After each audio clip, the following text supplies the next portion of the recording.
بسم الله الرحمن الرحیم.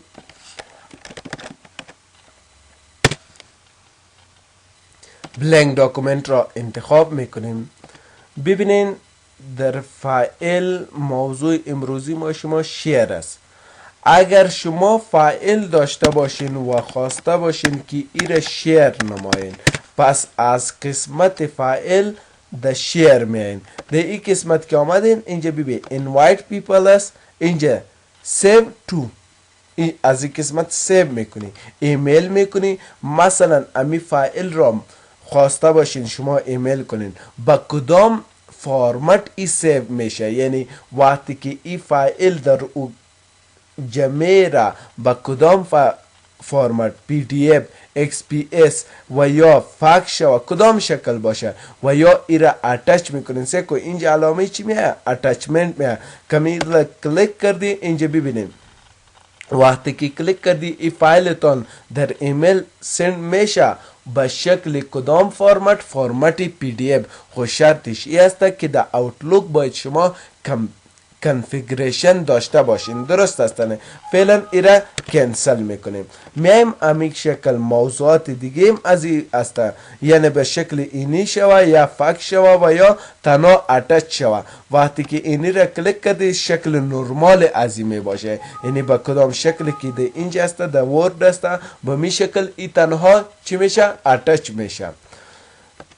و یا میتونین ای را پریزنت بتین، آنلاین پریزنت. وقتی که کلیک میکنین ای به شکل آنلاین پریزنت میاد و یا پست بلاک را جور میکنین. صحیح. این موضوعات است که ما شما از این استفاده میکنیم. فایل را شیر میسازین، پریزنت میتین، پست بلاک و یا invite people میکنین. هر کدامش که کلیک میکنین. سه ایره کلیک کو بگو سیو تو کلاود، ایره کلیک کو در روی دسکتاپ. اینه یک نام بده به نام خان. اینه فایل امروی شما سیو شد. وقتی که سیو شد اینجا بیایی سه در فایل می در روی دسکتاپ فایل امروی ما چی شد؟ سیو شد. و در این قسمت ما شما از کجا استفاده کردیم؟ در شیر. اینجا امروی ما در شیر که آمدیم invite people است. هرگاه آلی یک مثلا کامپیوتر شیر است استفاده میکنه. از کجا استفاده میکنه؟ از روی دسکتاپ. چرا ما شما فایل را که به امو یوزر را میتیم از کجا سیو کردیم؟ او را در روی دسکتاپ سیو کردیم. فهمیده شدنه؟ میم سر آپشن دیگه اکسپورت. ببینین امی فایلی که فعلا امروی شما است ای چی میشه؟ اکسپورت میشه. با کدام فرمت هایی که شما خواسته باشین. اینه ببینین اینجا فرمت ها است.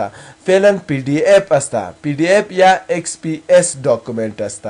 این زمانی که کلیک میکنی اینجا بر شما امو کریت PDF یا XPS داکومنت اینی را کلیک میکنی. در کجا ای را سیو میکنی؟ میگیم در روی دسکتاپ. نام میتیم DIT سیو بگو یا پبلش ایسه کو.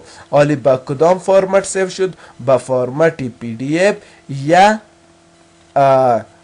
فرمتی که انچنجبل است، یعنی در این خالی میشه که تغییر بیاره ولی در فرمت PDF تغییر نمیاره. یا PDF اینی را اوپن کو. نامش چی است؟ DIT. وقتی که اوپن کردی سه کو آیا دی تغییر میه؟ نخیر.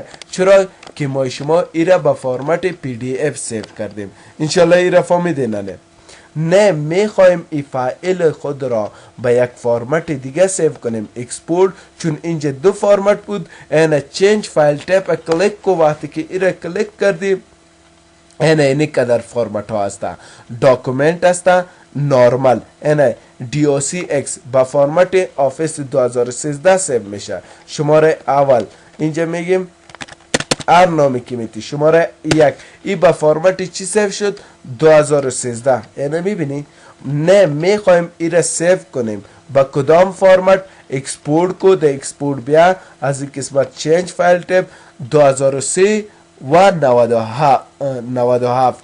ببینیم این فایل ماست. اگر ای را شما در 2003 باز میکنین باز نمیشه. اینی فایل کدام فایلی که اینجا سیو کردی ای حالی در 2003 باز نمیشه. به خاطر چی؟ که آفیس 2003 فایل 2013 را سپورت نمیکنه.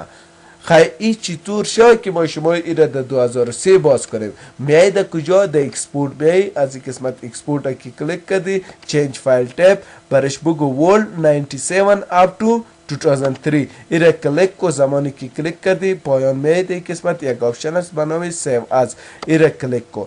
کمی کلیک کردی اینا برش بگیم شماره 2 اینا سیو بگو. سیو کو. ای با کدام فرمت آلی سیو شد؟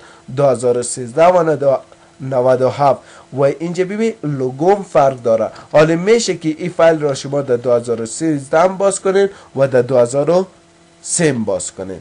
میم در اکسپورت آپشن دیگر را ببینین. اینا مثلا داکومنت است، ببینین اوپن داکومنت تکست وقتی که کلیک میکنین ای به شکل داکومنت تکست میاد. اینا شماره 3 کو ایره کلیک کو، سیو بگو. وقتی که سیو کردیم اینی را مینیمایز کو. این فایل آمد ولی داکومنت است به شکل ODT، یعنی به شکل داکومنت اوپن داکومنت است. صحیح است نه؟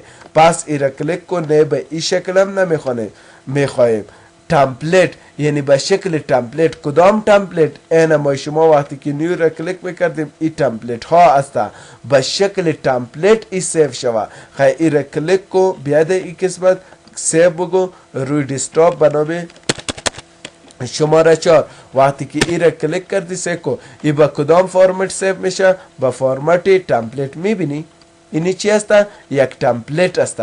یعنی هرگاه میتونین شما از این استفاده کنین و تغییرات دیش بیاره. ایره کلیک کو. نه به این شکل هم نمیخواهیم، به شکل چی میخواهیم؟ اینا پایان میم پلین تکست، یعنی با نوتپد سیو شود. با کدام فرمت؟ با نوتپد. ایره کلیک کو، سیو از بگو. سه کو امی فایل با فرمت نوتپد سیو میشه. اینا کلیک کو، آلی سیو بگو، اوکی میکنیم. سه کو ای در برنامه نوتپد باز میشه. اینا میبینی فایل ورد را ما شما در چی آوردیم؟ در نوتپد آوردیم. ایرم کلوز میکنیم. پس برش میگیم نه به این شکل هم سیو نشوه. این قسمت میم چینج، پایان میم ریچ تکست فرمت وارپت، یعنی با فرمت چی سیو میشه؟ با فرمت وارپت. ایره کلیک کو. این شماره 6 وقتی که کلیک کردی سه کو در برنامه وارپت ای باز میشه. این کلیک کو، چون برنامه وارپت هم نسبتا به شکل ورد است. صحیح است نه؟ حالا اگر ورد نباشه شما ای را میتونید در برنامه وارپت باز کنید. صحیح است نه؟ پس برش میگیم نه اکسپورت کو فایل اینا وب پیج HTML. صحیح است نه؟ اینا به شکل HTML و یا وب پیج ای را شما سیو کرده میتونین. تنها فرمتش فرق میکنه که شما میتونین ای را سیو کنین. سیو کنین. اینا اینجا فرمت فرق کرد، در صفحه اینترنتی باشد. صحیح است نه؟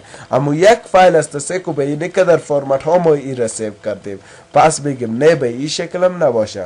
حالت چی بگیریم؟ ویو نورمال. بگیم اکسپورت کو با کدام فرمت؟ اینا کلیک کو. پایان بی گفته سیو از انادر فایل تیپ. کمی کلیک کردی سه کو اینجا فایل ها یا فرمت های دیگه میه. اینا بی از اینجا کلیک کو. اینه قدر فرمت ها است، هر کدامش که ضرورت تان است امورا انتخاب میکنه از این قسمت فرمت هایی که ضرورت داشته باشین. صحیح است نه؟ اینا ایرا کلوز میکنیم. میگیم نه امی فرمت ها بس است. در اکسپورت خود کدام سوال نیستم.